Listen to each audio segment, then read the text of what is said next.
நம்மள பல பேருக்கு வெளியில கிளம்பும் போது பெர்ஃப்யூம் பயன்படுத்துற பழக்கம் இருக்கும்.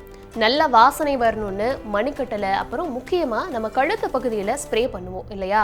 ஆனா நம்ம ஸ்டைலுக்காக செய்யற இந்த ஒரு விஷயம் நம்ம ஆரோக்கியத்துக்கு எவ்வளவு பெரிய ஆபத்தை உண்டாக்கும்னு உங்களுக்கு தெரியுமா?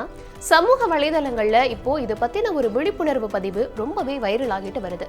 அதை பத்தி நீங்களும் கண்டிப்பா தெரிஞ்சுக்கணும். வாங்க விரிவா பேசலாம்.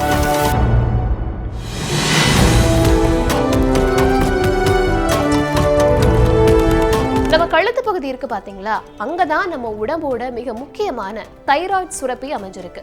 நாம ஏன் கழுத்துல பெர்ஃப்யூம் அடிக்க கூடாதுன்னு சொல்றாங்கன்னா, அதுக்கு பின்னாடி ஒரு முக்கியமான மருத்துவ காரணமும் இருக்கு. நம்ம உடம்போட மற்ற பகுதிகளை விட கழுத்துல இருக்கிற தோல் ரொம்ப மெலிசானது. அது மட்டும் இல்லாம அங்க ரத்த நாளங்கள் அதிகமாகவும் இருக்கு. இதனால நாம அங்க எதை அப்ளை பண்ணாலும் அது சீக்கிரமா நம்ம உடம்புக்குள்ள உறிஞ்சப்படும்.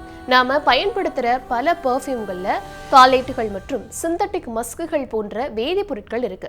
இது எல்லாத்தையும் எண்டோகிரைன் டிஸ்டர்பர்ஸ், அதாவது நம்ம ஹார்மோன் மண்டலத்தையே குழப்பக்கூடிய நச்சுகள்னு சொல்றாங்க. தொடர்ச்சியா நம்ம கழுத்து பகுதியில பெர்ஃப்யூம் அடிக்கும் போது இந்த கெமிக்கல்ஸ் நேரடியா தைராய்டு சுரப்பிகளை பாதிச்சு ஹார்மோன் சுரக்கிறதுல சீரற்ற தன்மையை உருவாக்க வாய்ப்பு இருக்காம். இது தைராய்டு பிரச்சனைகளுக்கு கூட வழிவகுக்கலாம்னு எச்சரிக்கிறாங்க. அப்போ வாசனை திரவியங்களை பயன்படுத்த கூடாதான்னு கேட்டா அப்படி இல்லைங்க. பெர்ஃப்யூமை நேரடியா தோல்ல அடிக்கிறதுக்கு பதிலா நம்ம துணிகள்ல ஸ்ப்ரே பண்ணிக்கலாம், இல்லைன்னா தைராய்டு சுரப்பு இல்லாத மற்ற பகுதிகளில் பயன்படுத்தலாம்னு சொல்றாங்க.